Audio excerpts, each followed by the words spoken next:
ED CBI के दुरुपयोग का आरोप, बोले सपा सांसद, सरकार कर रही तानाशाही।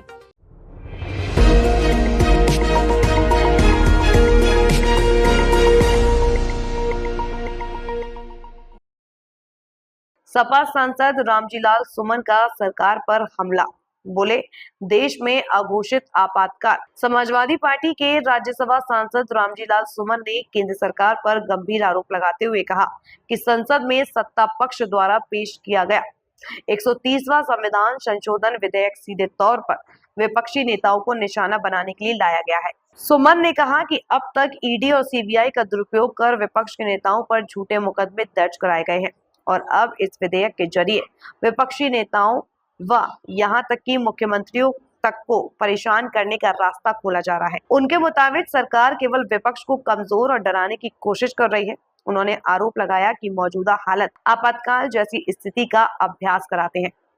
इंदिरा गांधी के समय आपातकाल घोषित हुआ था, पर इस समय देश में अघोषित आपातकाल जैसी स्थिति है। दिल्ली के मंत्री सत्येंद्र जैन का जिक्र करते हुए सपा सांसद बोले कि जब कोर्ट ने उन्हें दोष मुक्त कर दिया फिर भी जेल में डाला गया। यह सीधे तौर पर तानाशाही का उदाहरण है और लोकतंत्र पर हमला है। सुमन ने कहा कि देश की मौजूदा सरकार केवल तानाशाही कर रही है और विपक्षी नेताओं को परेशान करना ही उसका मकसद है। अभी देश की संसद में 130वां संविधान संशोधन विधेयक प्रस्तुत किया गया है और इस विधेयक का मतलब प्रतिपक्ष के नेताओं का उत्पीड़न करना, उन्हें परेशान करना ही सरकार का एक सूत्री कार्यक्रम है। ये जो संशोधन विधेयक है, उस संशोधन विधेयक के मुताबिक अगर किसी मुख्यमंत्री या मंत्री के खिलाफ कोई अपराध पंजीकृत हुआ है और उसमें 5 साल से ज्यादा सजा का प्राविधान है और वो मंत्री या मुख्यमंत्री अगर 30 दिन जेल में रहा है तो उसको अपना पद त्यागना पड़ेगा। सबसे बड़ा सवाल ये है कि ये जो प्रवर्तन निदेशालय है और सीबीआई है, ईडी और सीबीआई है, इनमें 95% केस जो रजिस्टर्ड हुए हैं, पंजीकृत हुए हैं, वो प्रतिपक्ष के नेताओं के खिलाफ और इन दोनों एजेंसियों का दुरुपयोग हुआ है। अभी 7 अगस्त को उच्चतम न्यायालय ने इन दोनों संगठनों के बारे में, इनके काम करने का जो तरीका था उसके बारे में टिप्पणी की कि आपको ठग जैसा व्यवहार नहीं करना चाहिए। और सबसे महत्वपूर्ण बात है कि संसद में एक लिखित जवाब में सरकार ने खुद स्वीकार किया है कि जो मुकदमे रजिस्टर्ड होते हैं, पिछले 10 वर्षों में 193 मुकदमे पंजीकृत हुए। ये सरकार का जवाब है राज्यसभा में। और सिर्फ 2 लोगों के खिलाफ दोष सिद्ध हुआ। इसका मतलब क्या हुआ? इसका मतलब ये हुआ कि खाली 1% लोगों के खिलाफ दोष सिद्ध हुआ। कुल मिलाकर के प्रतिपक्ष के लोगों को परेशान करना, उनके मुख्यमंत्री और मंत्रियों को हटाना ही सरकार का एक सूत्री कार्यक्रम है। और इनका हाल यह है कि 25 प्रतिपक्ष के बड़े नेता इन्होंने अपनी पार्टी में शामिल कराए जिनकी उपयोगिता थी।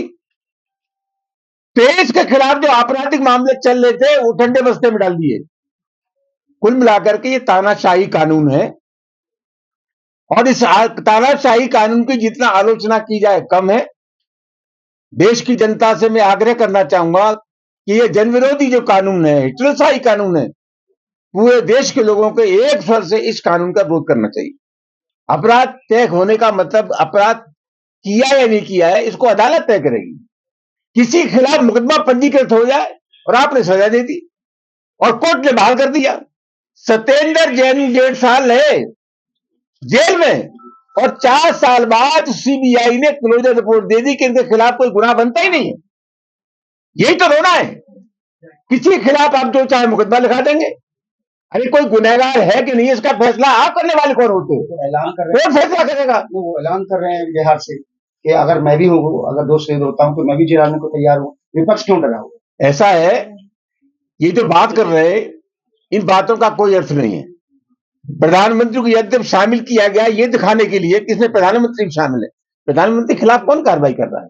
ये तानाशाही कानून है, प्रतिपक्ष को परेशान करने वाला कानून है, प्रतिपक्ष की प्रताड़ना करने वाला कानून है। या किसी भी कीमत पर ये कानून बर्दाश्त के काबिल नहीं है और ये तानाशाह कानून है। अरविंद केजरीवाल जैसे पुनरावृत्ति नहीं हो कहीं उसको लेकर तो नहीं है? क्या है क्या नहीं, लेकिन मैं कहना चाहता हूं आप दंड देने वाले कौन है? मैंने आपके खिलाफ मुकदमा लिखा दिया तो मुझे दंड तो कोर्ट देगा ना। किसी के खिलाफ आपने मुकदमा पंजीकृत कर दिया, आपने उसका मुख्यमंत्री पद ले लिया, मंत्री पद ले लिया और कोर्ट ने कह दिया इनके खिलाफ कोई मामला बनता नहीं है। उसकी जो बेइज्जती हुई, उसकी जो इज्जत हुई, उसको शारीरिक और मानसिक जो प्रताड़ना हुई, उसका खामियाजा कौन देगा? सरकार दे। इस एक्ट में इनको यह प्रावधान करना चाहिए था कि अगर कोई झूठा मुकदमा बनाता है तो उसके खिलाफ भी कार्रवाई की जाएगी। क्यों नहीं कर रहे लोग? आप इस बात को संसद में उठाएंगे, सभा उठाएगी इस बात? संसद तो अभी परसों तक चली है, आगे आने वाले टाइम पर जब फिर दे जाएंगे संसद में बहस के लिए तो जरूर उठाएंगे। इस बहस में हिस्सा जरूर लेंगे।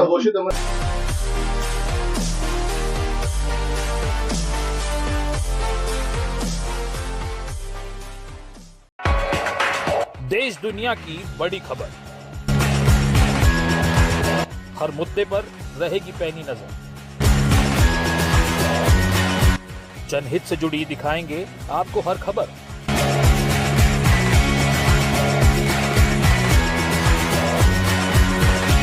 कंटाप टीवी के खास प्रोग्राम मुद्दे की बात ब्रजकिशोर शर्मा के साथ देखिए कंटाप टीवी पर।